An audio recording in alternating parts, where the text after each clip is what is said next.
Question number 1 है, कह रहा है संविधान के अनुच्छेद 14 का संबंध है।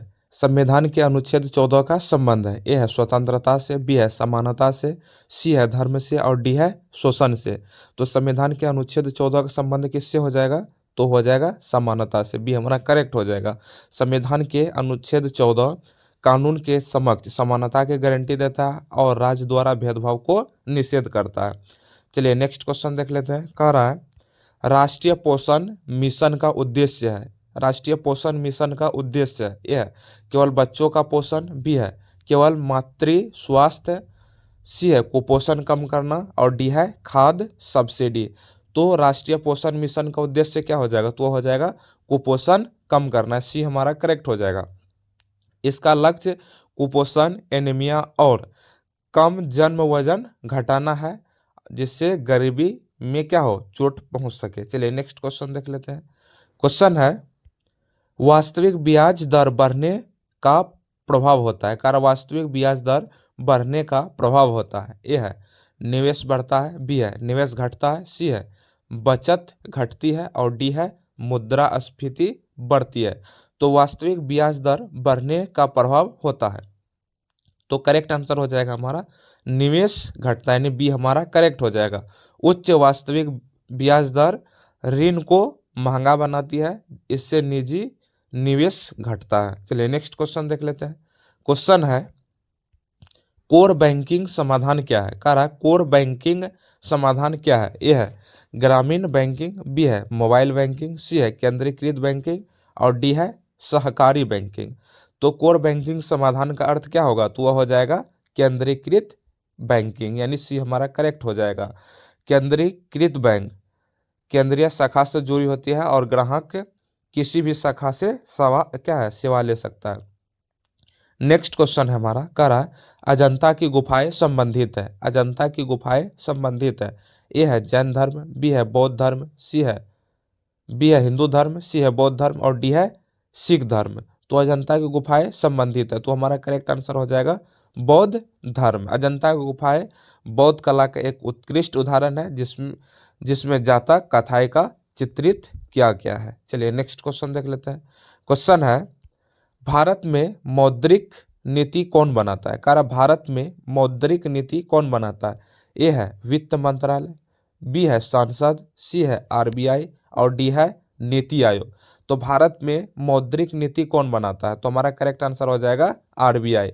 आरबीआई मौद्रिक नीति समिति के माध्यम से बनाती है। इसका लक्ष्य महंगाई नियंत्रण होता है। चलिए नेक्स्ट क्वेश्चन है। क्वेश्चन है ग्रीन बॉन्ड का उपयोग होता है। कारण ग्रीन बॉन्ड का उपयोग होता है। यह है रक्षा क्षेत्र में, बी है औद्योगिक सब्सिडी में, सी है पर्यावरण योजनाओं में और डी है वेतन भुगतान में। क्वेश्चन है ग्रीन बॉन्ड का उपयोग होता है, तो हमारा करेक्ट हो जाएगा पर्यावरण परियोजना में। ग्रीन बॉन्ड से स्वच्छ ऊर्जा व जल परियोजना चलती है, यह सतत विकास को बढ़ावा देती है। चलिए नेक्स्ट क्वेश्चन देख लेते हैं। क्वेश्चन है 42वां संविधान संशोधन किस वर्ष हुआ? कह रहा है 42वां संविधान संशोधन किस वर्ष हुआ? ए है 1951, बी है 1957, सी है 1976 और डी है 1985। तो 42वां संविधान संशोधन कब हुआ? तो हुआ है 1976। इसे मिनी संविधान संशोधन भी कहा जाता है। इसी में मौलिक कर्तव्य को जोड़ा गया। चलिए नेक्स्ट क्वेश्चन देख लेते हैं। कह रहा है निम्न में से कौन नदी बंगाल के खाड़ी में गिरती है? इनमें से कौन सा नदी बंगाल की खाड़ी में गिरती है? नर्मदा, बी है ताप्ती, सी है गोदावरी और डी है साबरमती।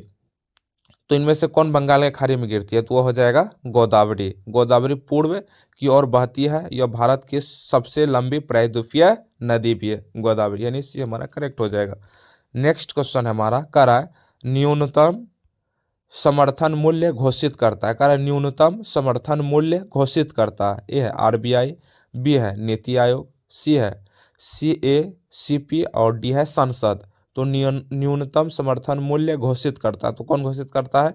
सीएसीपी, यानी सी हमारा करेक्ट हो जाएगा। सीएसीपी सिफारिश करता है सरकार और इसे घोषित करती है। यह किसानों को मूल्य सुरक्षा देता है। चलिए नेक्स्ट क्वेश्चन देख लेते हैं।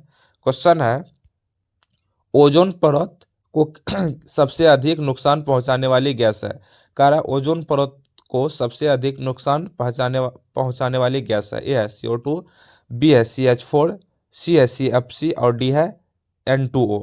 तो सबसे अधिक नुकसान किसके द्वारा पहुंचता है? तो वह हो जाएगा CFC यानी क्लोरोफ्लोरोकार्बन के द्वारा इसका सबसे ज्यादा क्या होगा? क्षरण होता है। चलिए नेक्स्ट क्वेश्चन देख लेते हैं क्या कह रहा राज्य कोषीय घाटा दर्शाता है। कह रहा राजकोषीय घाटा दर्शाता है। ए है सरकारी बचत, बी है सरकारी उधारी, सी है विदेशी निवेश और डी है राजस्व अधिशेष। तो राजकोषीय घाटा दर्शाता है, तो हमारा करेक्ट आंसर हो जाएगा सरकारी उधारी यानी बी हमारा करेक्ट हो जाएगा। यह सरकार की कुल उधारी आवश्यकता दिखाता है, अधिक घाटा आर्थिक असंतुलन दर्शाता है। चलिए नेक्स्ट क्वेश्चन देख लेते हैं। क्वेश्चन है राज्यसभा एक ए है और अस्थायी सदन है, बी है अस्थायी सदन है, सी है निर्वाचित सदन है और डी है लोक सदन है। तो राज्यसभा क्या है? तो हो जाएगा अस्थायी सदन यानी ये कभी भी भंग नहीं होता है, इसके सदस्य 6 वर्ष के लिए चुने जाते हैं।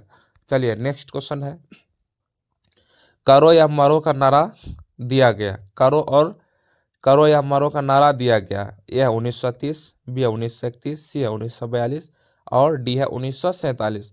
तो करो और मरो का नारा कब दिया गया? तो वह दिया गया था 1942 यानी भारत छोड़ो आंदोलन का नारा था, इसे गांधी जी ने दिया था। चलिए नेक्स्ट क्वेश्चन देख लेते हैं। कह रहा ब्लू इकोनॉमी संबंधित है। ब्लू इकोनॉमी संबंधित है। ए है कृषि, बी है उद्योग, सी है समुद्री संसाधन और डी है खनन। तो हमारा करेक्ट आंसर क्या हो जाएगा? तो हमारा करेक्ट आंसर हो जाएगा समुद्री संसाधन। क्या है इसमें मत्स्य पालन समुद्री व्यापार शामिल है। यह समुद्र संसाधन के सतत उपयोग पर आधारित है। चलिए नेक्स्ट क्वेश्चन देख लेते हैं। क्वेश्चन है ला नीना का प्रभाव भारत में होता है। कह रहा है ला नीना का प्रभाव भारत में होता है। ए है सूखा, बी है कमजोर मानसून, सी है अच्छी वर्षा और डी है चक्रवात नहीं। तो ला नीना का प्रभाव भारत में क्या होगा? तो अच्छी वर्षा। ला नीना में मानसून सामान्य से बेहतर होता है, यह UNSO की अवस्था है। चलिए नेक्स्ट क्वेश्चन देख लेते हैं। क्वेश्चन है भारत का विदेशी मुद्रा भंडार किसके पास रहता है? भारत का विदेशी मुद्रा भंडार किसके पास रहता है? ए है वित्त मंत्रालय, बी है RBI, सी है संसद और डी है सेबी। तो भारत का विदेशी मुद्रा भंडार किसके पास रहता है? तो हमारा करेक्ट आंसर हो जाएगा RBI के पास रहता है। RBI इसका प्रबंधन करता है, यह रुपये की स्थिरता के लिए आवश्यक है। चलिए नेक्स्ट क्वेश्चन देख लेते हैं। कह रहा है मूल संरचना सिद्धांत दिया गया। मूल संरचना सिद्धांत दिया गया। ए है 1950, बी है 1967, सी है 1973 और डी है 1980। तो मूल संरचना सिद्धांत दिया गया तो दिया गया 1973 में। यह केशवानंद भारती वाद में दिया गया। संसद की संशोधन शक्ति सीमित की गई। चलिए नेक्स्ट क्वेश्चन देख लेते हैं। क्वेश्चन है कपास के लिए सर्वोत्तम मिट्टी है। ए है लाल, बी है जलोढ़, सी है काली और डी है लेटेराइट। तो कपास के लिए सर्वोत्तम मिट्टी है तो वह हो जाएगा काली। काली मिट्टी में नमी धारण क्षमता अधिक होती है, इसीलिए इसे रेगुड़ मिट्टी भी कहा जाता है। चलिए नेक्स्ट क्वेश्चन देख लेते हैं। क्वेश्चन है कार्बन पृथक्करण का अर्थ है। कार्बन पृथक्करण का अर्थ है। ए है उत्सर्जन, बी है भंडारण, सी है व्यापार और डी है मापन। तो कार्बन पृथक्करण का अर्थ क्या हो जाएगा? तो हो जाएगा भंडारण यानी बी हमारा करेक्ट हो जाएगा। CO2 को पकड़कर संग्रहित किया जाता है, यह जलवायु परिवर्तन से लड़ने की तकनीकी है। चलिए नेक्स्ट क्वेश्चन देख लेते हैं। क्वेश्चन है स्थल अवरुद्ध देश है। इनमें से कौन स्थल अवरुद्ध देश है? ए है म्यांमार, बी है लाओस, सी है थाईलैंड और डी है वियतनाम। तो इनमें से कौन स्थल अवरुद्ध देश है ये पूछ रहा। तो हमारा करेक्ट आंसर हो जाएगा लाओस। लाओस के पास समुद्र नहीं है, यह दक्षिण पूर्व एशिया में स्थित है, तो इसलिए ये लाओस जो है लैंडलॉक कंट्री है। चलिए नेक्स्ट क्वेश्चन देख लेते हैं। क्वेश्चन है कह रहा है अनुच्छेद 32 संबंधित है। अनुच्छेद 32 संबंधित है। ए है समानता, बी है स्वतंत्रता, सी है संवैधानिक उपचार और डी है धर्म। तो अनुच्छेद 32 का संबंध किससे हो जाएगा? तो वह हो जाएगा संवैधानिक उपचार यानी सी हमारा करेक्ट हो जाएगा। इसे संविधान की आत्मा भी कहा गया है। नागरिक सीधे सुप्रीम कोर्ट जा सकते हैं। चलिए नेक्स्ट क्वेश्चन है।